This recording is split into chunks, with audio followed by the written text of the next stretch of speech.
এর আগে ব্রাজিল যদি এই ভুলগুলো বারবার করে তাহলে ব্রাজিলের জন্য বিশ্বকাপ জেতাটা আপনার কঠিন হয়ে যেতে পারে।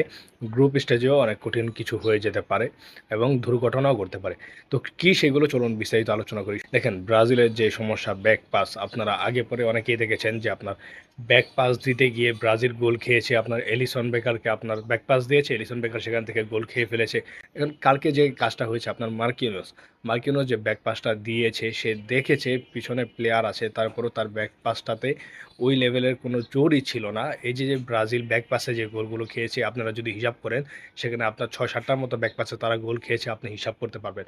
তো ব্রাজিলের এই ব্যাক পাস সমস্যাটা কার্লো আনচেলত্তি আপনার তার অবশ্যই এই দিকটাতে খেয়াল রাখা দরকার যে ব্রাজিল যেন ব্যাক পাসে যেন গোল না খায়। আর প্লেয়ারদের মাথার মধ্যে ঢুকিয়ে দেওয়া উচিত যেন ব্যাক পাস যেন বেশি না দেওয়া হয়, কারণ ব্যাক পাসে তারা খুবই দুর্বল, আপনারা দেখেছেন। এবং ব্রাজিলের যে আপনার গ্রিন সিগন্যাল যেখানে দেখা যাচ্ছে যে মিডফিল্ডটাতে আপনার ক্লিক করছে আপনার ব্রুনো গিমারাইস, তাকে নিয়ে সমালোচনা হয় আপনার ভালো প্লেয়ার না, কিন্তু ব্রুনো গিমারাইস তার মধ্যে দুইটা কোয়ালিটি আছে, ডিফেন্সিভ মিডফিল্ডার এবং অ্যাটাকিংটাও ভালো সে খেলতে পারে। তো কালকের ম্যাচেও সে আপনার হাই প্রেস করে প্লেয়ারের পায়ে থেকে ট্যাকল করে বল নিয়ে কিন্তু আপনার সে গোল করেছে ব্রুনো গিমারাইস, তাকে নিয়ে আমি সমালোচনা কিছু দেখছি না। আপনারা যারা নিউ ক্যাসেল ইউনাইটেডের ম্যাচ ফলো করেন তারা অবশ্যই জানেন যে ব্রুনো গিমারাইস আপনার কোন লেভেলের প্লেয়ার, তাকে নিয়ে সমালোচনা করার কোনো জায়গা নেই। আর ব্রাজিলে যে আরেকটা সমস্যা আপনার ফিনিশিংটা আপনার ভালো করতেই হবে। ফিনিশিংটা যদি ভালো না করে তাহলে কিন্তু সমস্যা। স্পেশালি আমরা রাফিনার কথা বলতে পারি। রাফিনা খুব বাজে ফিনিশিংগুলো করছে ব্রাজিল টিমে এসেই। বার্সেলোনায় কিন্তু ওই সমস্যাটা দেখা যাচ্ছে না, কিন্তু ফিনিশিংয়ে যদি সমস্যাটা দেখি তাহলে রাফিনিয়ারই বেশি সমস্যা। আপনার সিনিয়রদের মধ্যে ফিনিশিংটা ভালো না, আর সে ভালো ফিনিশিংগুলো করতে পারছে না।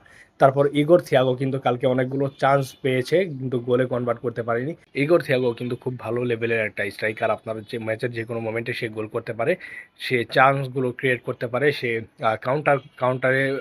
কাউন্টারে ঢুকতে পারে। এখানেই হচ্ছে আমাদের জন্য একটা সুবিধা যে ইগোর থিয়াগো আপনার অন্তত তো সে কাউন্টারে ঢুকতে পারছে। আগের যারা স্ট্রাইকার তারা তো এই কাউন্টারগুলোও ঢুকতে পারছিল না। তারা তো আপনার অপোনেন্টের ডিফেন্ডারদের প্রেস করে কিন্তু তারা কিন্তু ঢুকতে পারছিল না, আপনার ডিফেন্স লাইন ভেঙে দিতে পারছিল না। কিন্তু ইগোর থিয়াগো সেই কাজটা করছে, কিন্তু ফিনিশিং খারাপ হওয়ার কারণে সে গোলগুলো করতে পারছে না। কালকে ২-৩টা চান্স পেয়েছে ইজি গোলের, সেই চান্সগুলো সে মিস করেছে। এইগুলো আপনার কার্লো আনচেলত্তি যদি একটু কাজ করে সেখানটাতে আপনার ঠিক হয়ে যাবে। তো এই হচ্ছে আপনার টোটাল আলোচনা। আপনারা কি মনে করছেন আপনার ব্রাজিল ফার্স্ট ম্যাচ মরক্কোর সাথে কেমন করবে? আপনারা আপনাদের মন্তব্য মতামত কমেন্ট বক্সে জানিয়ে দিতে পারেন। ভালো থাকবেন, সুস্থ থাকবেন। ধন্যবাদ সবাইকে।